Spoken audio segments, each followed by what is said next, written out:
The first boss I had, I basically was, running through the streets of Beverly Hills and Bel Air, and I wanted a job building something because I couldn't imagine just working out of a spreadsheet my whole career. And he totally gave me a chance. Being a project manager on a job site when all my other friends were going off to corporate consulting jobs, I was like, with 50 guys on a job site in a trailer.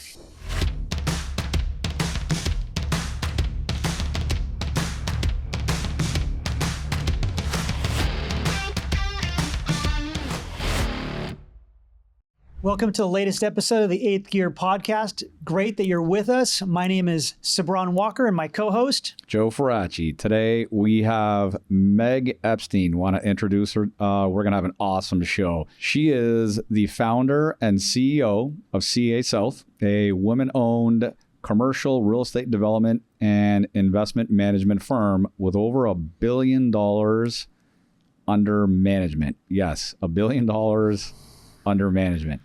Meg, welcome to the show. Thank you for having me. I'm going to start off by asking, what is a day like for Meg Epstein managing $1 billion in real estate? I'm not managing that much anymore. I have quite a bit in the pipeline, and I've developed quite a bit this last cycle.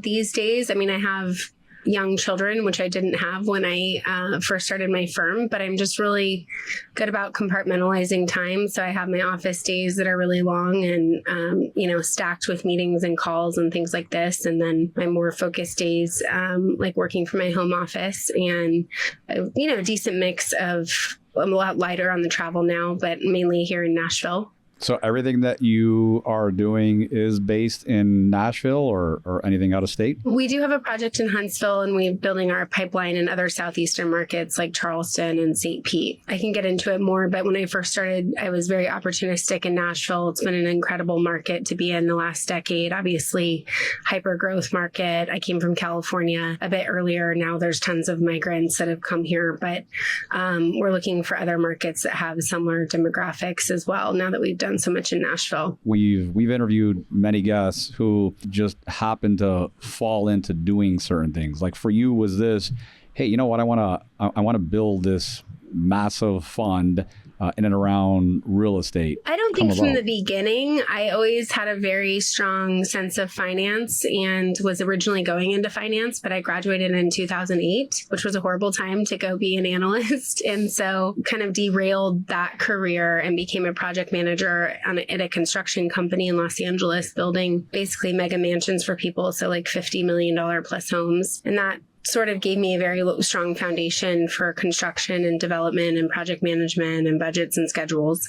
And then when I moved to Nashville and started my own firm, I kind of pivoted into commercial and just saw an opportunity and something missing in a market. And since then, I've really decided to hone in and do more of the same thing over and over in other markets, as opposed to just being opportunistic. But that was just, after a pretty hard 1 decade of doing a lot of institutional real estate. You went to school for finance, and then you said your first career was project managing large, private construction. Was that related at all? Did that school support that career, or was that just you going for it? Like, I'm just going to do this now, completely different than what I went to school for? Yeah, I have a pretty non-conventional, story, but I could say now, listen, I went to UCLA. It was an awesome school. It was a great experience. Do I apply anything I learned in school? No. So I think it's great. I love this controversy because our niece is going to school. I don't know what she's going to school for, like a medical. And she's like, it is total bullshit. Like, all my friends and I are going to school right now, and we are all realizing it's total bullshit with the business world today. I mean, you see too many examples of people just getting out of school, like, get me out of here. I'm going to go to work now. And oftentimes it completely is different than what they went to school for. And again, I agree. Yeah, I love UCLA, a fantastic school, but yeah, great sports, but fun experience, beautiful campus, but not saying I didn't learn any life lessons or meet amazing people, but I think at the time it's so fatalist when you're a senior in high school where you're going to go to college. And in my experience, it just depends on what road you want to take. If you want if you want to be an investment banker in New York, you have to do that. You have to get an MBA. As an entrepreneur, though, I School of Hard Knocks is sort of where I cut my teeth. So where there are specific individuals that helped mentor or guide you that were really instrumental in essentially the development of and management of your fund? Oh, absolutely. Along the way. I mean, my first, the first boss I had, I basically was, running through the streets of Beverly Hills and Bel Air, and I wanted a job building something because I couldn't imagine just working out of a spreadsheet my whole career. And he totally gave me a chance being a project manager on a job site when all my other friends were going off to corporate consulting jobs. I was like, with 50 guys on a job site in a trailer, learning project management. So that definitely set the course of my career that that one decision, I'm sure, changed a lot. A few key, women, successful women in private equity. One's named Sherry Deutschman here in Nashville, has always mentored me. She has a group called Brain Trust, which is a really awesome think tank for women entrepreneurs to sort of excel. And when I started there, I didn't have any revenue in my company and kind of helped me get to the next level. My very first investor that took a chance on me, I had no idea when I started in commercial real estate that typically you have to have a track record and 10% of the equity to do a deal. And he really believed in the deal in Nashville and me, and certainly wouldn't be where I am today without him. We still partner together. We're doing our fifth project, I think, together now. So he was definitely a big component and really mentored me. I wanted to ask about what we often see with entrepreneurs is a statistic that sort of, you have this great affluence, this great success, and then you sort of top out and you have to confront how to scale. When did that happen for you? I think in 2021, I started out by leveraging partnerships, like partnering with my GC and architect, because I didn't have the development expertise. And then I really went out on my own, but I learned a lot of lessons. Like I do a lot of mentorship for younger women coming out of school now. And I just think it's a different generation. Like I cold called thousands of investors, and I still cold call. And I think that takes a certain type of grit and work ethic that I think is lost on younger people. And frankly, I've had to learn that the hard way, and having a huge team with a lot of overhead and kind of these experiences that, if you do, one of the biggest themes of my career has been perseverance. So I think we just got over, I'd say, like one of, the biggest recession of my career in terms of development. I haven't been able to break ground on anything. I just broke ground on something a couple weeks ago. I think that's, Joe, I think you sort of talk about this a lot because it's a real tight razor's edge balance of how you don't want to get over leveraged, but you have to leverage, but you have to learn that through hard knocks and grit and like what you're talking about. And I think you see that with where the tech industry is. I think like a lot of entrepreneurs have this mentality that you have to spend all this money. And I've always just been I've always bootstrapped everything. I never took on leverage at a company level. And it's like, if I need to hire someone, well, then I need to make more money. And so I think if you have that discipline, I never understand these like tech company valuations, how they get that without any revenue. Like I have to make money for my investors. And at the end of the day, it's my P&L. So I'm certainly a lot better at it now, but in the beginning, it's hard to know, and I certainly think, especially with where AI is and everything, that I do a lot better with much less people that are very high caliber versus having a bunch of middle tier people. So that's something I've had to reorganize around. It's interesting that you say that with regards to valuation, because I've been in real estate for about 30 years, and it's always about valuation and return on investments and cash flow. And I think there was someone that had told me Uber is yet to actually generate money. Yeah, yet I'm sure. Evaluation is astronomical, and that doesn't compute for like people like us who are in real estate, right? So what sorts of is there a specific real estate asset class that you're developing, or do you venture off into different sorts of developments? Like what do you specialize in? Yeah, I've mainly focused on mixed use urban infill projects and industrial pretty much my whole career. But what I've found, especially after the last few years when the capital market shut down, is that it's really best to focus on a niche and kind of where the puck is going, and these sort of themes of looking at asset classes that are emerging, like, imagine student housing 25 years ago, or self-storage, for example. These were not institutional asset classes, and now they have REITs revolving around them.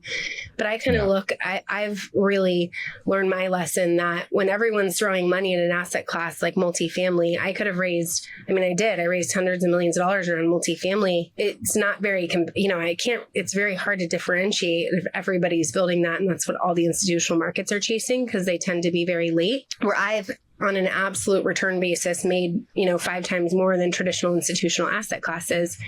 I'm focused on I basically am building buildings that allow for investors to buy into them, like a condo unit, and then they can short-term rent them out on Airbnb and make an income, and also have a place in Nashville or Florida or Charleston. So it's a bit of a kind of a modern timeshare, but it's meant to actually make money for the buyers. So that's something I've always done really well at through the last 10 years, especially as, before COVID, after COVID, as the Airbnb sector has evolved, and there's been all these master lease companies. And so I find that that's something that I'm happen to be really specialized at and really understand. And I've owned so many, and I've been doing it for a decade. So I really honed in on that business model. So that's what I'm leaning into and doing it in other markets, as opposed to being like, oh, I'm going to do a multifamily building, and I'm going to do an op zone fund, and I'm going to do like all these different things in Nashville. And then I also am focused on a industrial outdoor storage strategy as well, that's very high yielding and cash flow. So again, same concept over and over again in many locations. And that's the way that I've chosen to scale. You're holding on to the assets. You're not developing and then selling, turning over.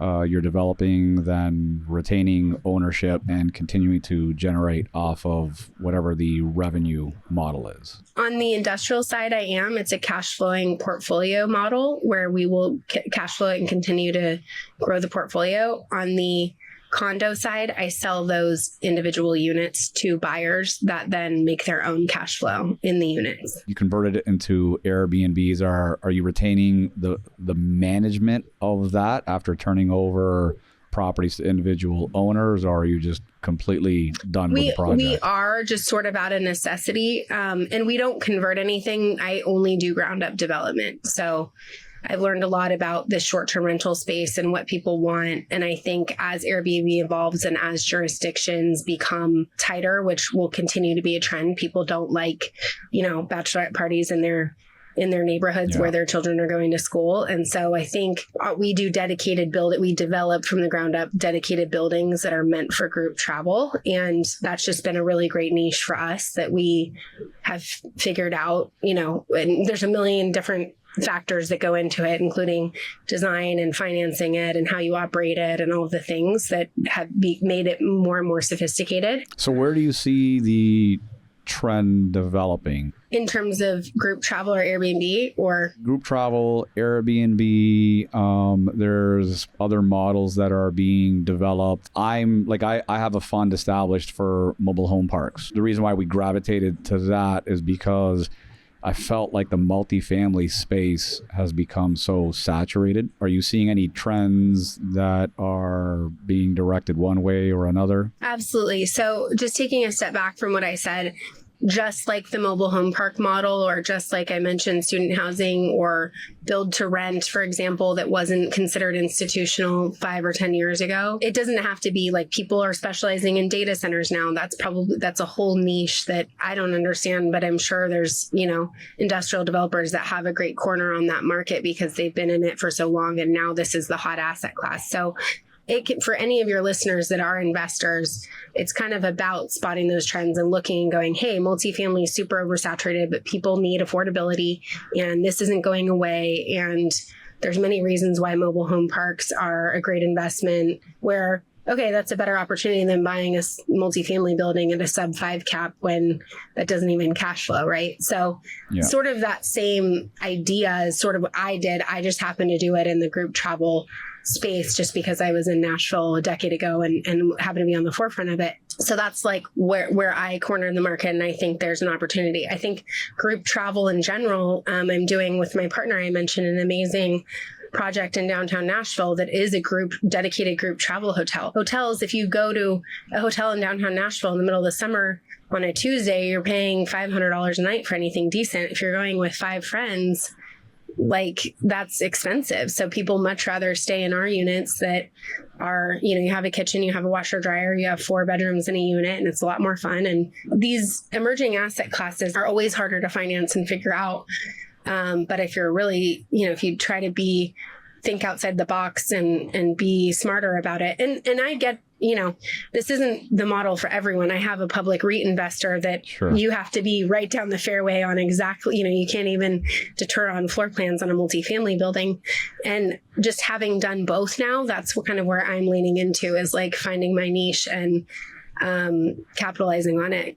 So go ahead. Just because you've talked to it, you've touched on it a lot, but if we step back and ask our viewers or let our viewers know that our young women or women that are in your age bracket have young children now, what is your advice to these women who are seeing you now? Yeah, I mean, and I would certainly say, like, going back to the people that have supported me, I have an amazing husband that is also an entrepreneur, so has been, very forgiving in the beginning and helped me get my company started. And one thing I did that I was really happy about is I did wait to have. I mean, for any of those young women, at a point, you have to say, do I want to be an entrepreneur or not?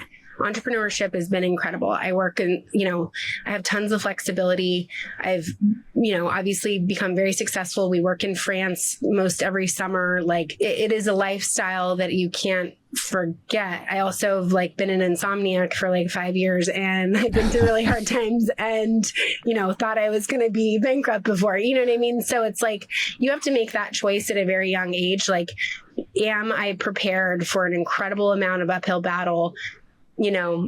Staring into the abyss, eating glass, Elon Musk approach, read books all about entrepreneurship. There's, Ben Horowitz's Hard Thing About Hard Things, How I Built This, Guy Raz, stories of entrepreneurs, and decide if that's the way you want to go. If it is, my advice would be very different.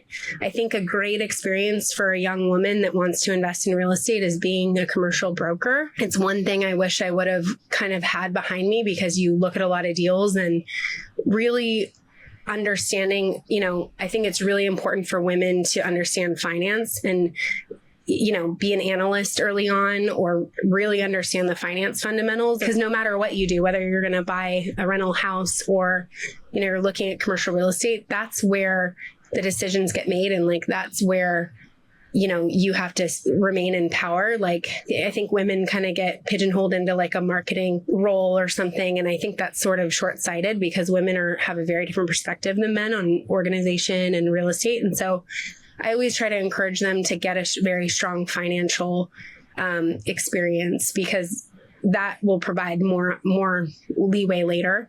And an easy way to do that is working as an analyst in a development shop or a broker shop or something like that, just as a foundation. There's also some great courses. I didn't get an MBA. I have people on my team now that have them. Probably something I could have looked at doing, but I don't know, given that I didn't learn anything in college, I don't know if I would say that would be the road I would take. But I would also encourage, if we're just talking about women in general, I will never stand on a soapbox and talk about how I've been discriminated as a woman. If anything, I've had an upper hand. I think I've gotten sellers to return my calls because I'm not like every other broker calling on them. I've assembled 25 acres on the water in Nashville because, I would go talk to the sellers like a normal person, and I looked and sounded different. So I think they gave me the time of day. I would always say that I think it's a huge advantage if you do choose to be an entrepreneur or a woman in commercial real estate. I have some of the most commercial or successful commercial brokers in Nashville. One of my really good friends runs the entire CBRE office. She thinks she's the youngest one in all the country that's a managing director of CBRE. Another one's one of the top industrial brokers. She's probably the only woman, one of the only women in industrial. And I think that, I would highly encourage women to go into commercial real estate for those reasons. Fantastic. That's great. Great answer. Thank you for that. Oh my God. I love everything you're saying, because it's very impactful, very educational. Have a question for you, because I know that a lot of viewers watching this show who are investors have asked me this question. I mean, I've been throwing this a myriad of times. What is the magical formula for investors? Is it to piggyback off of people with expertise and who are very conversant in and around the area of finance and real estate and collaborate with them in a fund, or do it on their own? Curious as to... Yeah, I really think it depends on, the person. Is it a CEO that's really distracted with their healthcare company, but they want to diversify their portfolio and having cash flowing real estate? I mean, it really just depends on if you're going to own real estate. Like even my investors that buy my condos and short-term rent them, that you have to have a certain amount of infrastructure, even though we say it's turnkey and we manage everything and you just have to let us know when you're coming to stay. You have to have a certain amount of infrastructure around, like even at our family investment level, pretty much my husband invests full time now and we have a controller, like paying all the utility bills. I mean, there's a lot that goes into actually owning a piece of real estate. If you're going to do any sort of renovation or value add aspect to anything, then it's a full-time job and you have to be prepared for that. Because I've seen people be like, oh, well, I just trusted this person, and then they lose everything and then that relationship's shot. And so I think it really just depends. I think if you're actually going to own real estate or be active in it, you need to be prepared for it being an incredibly distracting thing, but it can be really great. And you obviously have your own power there and you're not putting fate into someone else's hands. If you're a retail investor that wants, $100,000 exposure into something, then I think it's a lot better to do, get behind a sponsor that's a lot more experienced. I would just make sure they have a really strong track record in it and, they have experience of returning people's money. I always call investors, ask for references, if you're getting involved with anybody, do background checks, things like that. Just basic things that I think. You obviously have shared with us the tremendous amount of success that you've had in development, building the fund. Is there anything that you would have done differently? I ask you that question because I remember the very first time I was giving a seminar in New York City, and someone from the audience stood up and asked me, do I have any regrets? We were kind of just doing some like Q&A, asked me that personal question. I said, no, I have no regrets. I wouldn't be who I am today if it wasn't for everything that I went through. But this gentleman was insistent. Yeah. He said, come on, everyone has regrets. And I'm like, no, genuinely, I don't. But he kept pushing the button. And I thought to myself, it just instinctually, like it came to mind, and it was, okay, I guess if I have any regrets, I wish I had done more of what I was already doing. Now, I always try not to have regrets as well, like what you're saying. Did I make the best decision I could at the time with all the information I had?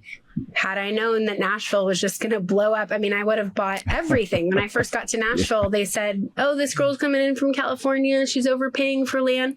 I mean, that land's 10x now. I mean, I can't build anything on it. I wish I bought everything in Nashville. I think for me, the hardest things, but that's also just like having a crystal ball, I mean, I don't know. I think for me, only because I've learned so much in the last decade, really, I'm back to where I started in terms of focusing on my condos that you can short-term rent out. I was doing this in 2018. I got allured by, hundreds of millions of dollars in institutional capital and started an industrial strategy and did all these other things, which were successful, yes, but it was hundreds of working 100-hour weeks to pull all that off. And if I look back and I said, oh, if I just focused on that one thing and did 10 of those, I would probably be, super far ahead. Now I've kind of full circled and I'm there now and I'm still, relatively young. So I'm going to lean in and do that. But I'd say the biggest thing is finding your focus. And, you don't always know what that is at the time, but finding your focus, like how you found mobile homes and really leaning into that and going with that and not trying to be jack of all trades. I mean, I've heard that so many times and my board tried to tell me, but for some reason I tend to have to learn these lessons myself. So you need as an entrepreneur that's gotten somewhere, even mediocrely, you've got to learn to say no and protect your lines. Absolutely. It's so important because you can say yes to too much. That's a good point. Yeah. I have some fast questions I'd love to throw at her. One more. I mean, I can keep going with you, Meg. Okay. Us being in this space, in your opinion, with what you have created, is there a danger in deviating into other asset classes? What you meant, like deviating, I think a pivot is a lot easier and a lot more relevant. So you were collecting cash flows in apartments, assumingly, or single family homes, and then you're pivoting over into multifamily. You still have tenants, you still have property management. I think pivoting is a lot easier and more relevant, and you have to. I mean, I know office developers that are still spinning, and I'm like, you guys did not like see where this was going. You know what I mean? Like, but then some do, and they go into retail, and retail is super hot right now. So it's kind of like, you know, I think going from office to retail or residential to mobile homes, or like I was from condos to short-term rental condos, or industrial to data centers. Like, I think pivoting and seeing the trends in your industry, like you have to do that to stay successful or manage a huge amount of funds, or eventually you get killed unless you just retire before whatever that next cycle is. I would say in any industry you're in, whether you're a single family home investor or you're investing in industrial, you always have to be paying attention to the trends and seeing, hey, like, you know, is this asset class going towards being obsolete, or what about it is making, you know, when the shift to logistics happened with COVID, like what about this is making this land more valuable? Is the trend with local cities that they want less industrial? Okay, great. That means this land is going to be more scarce. That being said, if you are going to totally, like when we launched industrial, you have to be really sure and data driven that you're going into the right thing at the right time. I'm happy I did that. You know, I look back, like on an industrial project, even if we returned 150% IRR on an absolute basis, I still make quite a bit less than I do on a condo building. It's a lot less work. There's a lot less risk. There's a lot less liability. It's a lot easier to finance. So, you know, I would just kind of, going back to my original point, like there is a cost that you don't foresee of getting up to speed in anything, and being experienced in something and being able to build on that versus starting something brand new is always better. Unless you're in office, get out of office and start something else. Yeah. Yeah. No, and it's insightful, because I think there's something to be said about evolving with the times and not just being stuck in this comfort zone that can sort of thwart your ability to progress. I mean, just like technology, everything else evolves. So I 100% agree with you. And is that why office parks are like all empty that I drive by? Is that what you're saying? Is that when you say office, that's what you mean? I'm just saying, I mean, I there's just like denialist office developers that are like, I'm like, this is not going to happen, man. Like, you got to move on, you know? I mean, you got to pivot. So, yeah, I was just they're stuck. I'll tell you, it's funny because I have a marketing agency. Meg, we haven't spoke before this, but you know, I'm adding a whole AI side to the company now, and it's like, you have to, you're not changing, you're just pivoting to capitalize on, like, what's the next internet thing, or it's, you know, invest in plastic if you were in 1950, you know, like you gotta do something. It's not, you know, and if you're, especially if you're in real estate, like we're not talking about being in the tech industry or something, it's pretty easy to stay on the forefront of trends. It takes so long for them to evolve. Like, you just have to be like, I'm not like some quant analyst. You just have to like kind of look. Like, I remember being in Nashville going, hey, I think we're going to have a multifamily oversupply problem. Like, there's 45 cranes in the sky and they're all building multifamily. And it still took longer than I thought for that to happen. But I remember going, it's 10 years later. Yeah. Yeah. I'm like, wow, I can't believe I can still raise, you know, there's still people placing 100. I mean, there's still people breaking ground on 600 unit of, you know, luxury multifamily in Nashville. There's 4 months of concessions, horrible investment. Like, but I was just like, okay, like it's not rocket science to be able to just kind of look and see what's happening and just open your eyes a little bit. At least with real estate, it's a little bit more visible because like the ups or the downs are a little more predictable. Absolutely. And consistent, right? And you know, you just have to be able to like look at it and see what's coming. So I do like the predictability and consistency of real estate, and not having to wake up one day and be like, oh gosh, like this just sunk. Like it doesn't happen overnight. Okay, so Ron, I know you had, so let's do some rapid fire questions. Yeah, let's do some rapid fire. Now, nonfiction or fiction reader? I have a stack of books. It's like 5 books on my nightstand, and it really just depends on how tired I am. I always have a real estate. I think right now I'm reading about private equity fraud with the Caesar's Palace coup or something like that. And then I'll have something mindless. I read Nate Bargatze, who's a Nashville comics book at the same, it just depends on how late it is, really. Add a nonfiction fiction. Favorite book you've ever read? Oh, man. That's so hard. I mean, if it was like one, and it would probably be Atlas Shrugged, Nice. Yeah. Okay. Wow. Fantastic. Favorite movie? I don't know. I mean, Inception, I thought that was pretty smart. Oh, that movie was awesome. Shawshank Redemption. Awesome. I mean, when I was like 10, I was watching Shawshank Redemption. I don't know what my parents were thinking. At times when I was 10. What does Meg like to do on her spare time? I'm actually the most sedentary person you'll ever meet. Everyone thinks I'm like crazy active because I'm so active and work so much. I really am like spas, yoga, walking. Well, you got to be a foodie if you spend time in France. Yeah. I mean, I do like, I do like, for sure. Anything relaxing, cooking. I'm a pretty people are always surprised that I'm, I don't want to say like proper wife, but I mean, I'm pretty domestic in terms of, my kids, and we have a lot of help, obviously. We both work, my husband and I both work a lot, but we really try to turn off the computer. All my meetings are done, whatever. We really try to have that dedicated time with the children. And then my husband and I have a, pretty big passion for philanthropy and things like that. So I really try to take off one hat, put on another, and not be dispersed and multitask a lot. Very cool. Very cool. Advice to women on work-life balance, because I don't know how you guys do it. Yeah, I think that it just has to be compartmentalized. And like I said, I don't know how to impart this. This isn't for everyone, but for me, my husband and I were married 10 years. We built our dream house. I have an incredible office. I had an incredible team, a track record.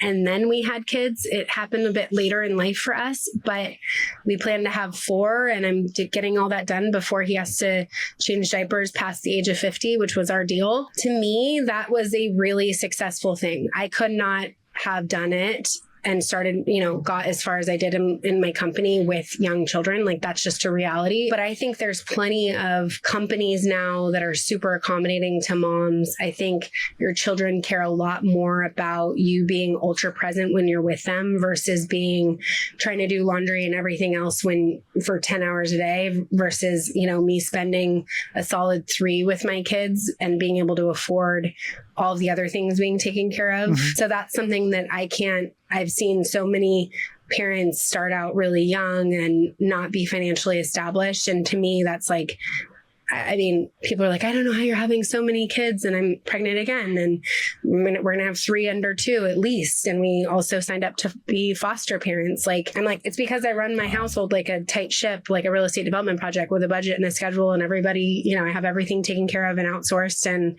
when I'm with my kids, I'm with my kids, and we sit down for a beautiful dinner that someone cooked us that night. And it's a dream, but mm-hmm. I had to plan a million chess pieces to get there. And I think people if you're going to start a family, people take it way too lightly and just kind of like accidentally get pregnant, and it's going to be a lot more stressful for you. That's the reality of it. And you're probably not going to get as far in your career. Awesome. Meg, thank you so much for being on our show. Of course. Thanks so much for having me. Thanks for being with us today on the 8th Gear podcast, and listen in as Meg shares her insights with us. Make sure to like, subscribe, turn on those notifications, and we will see you next time.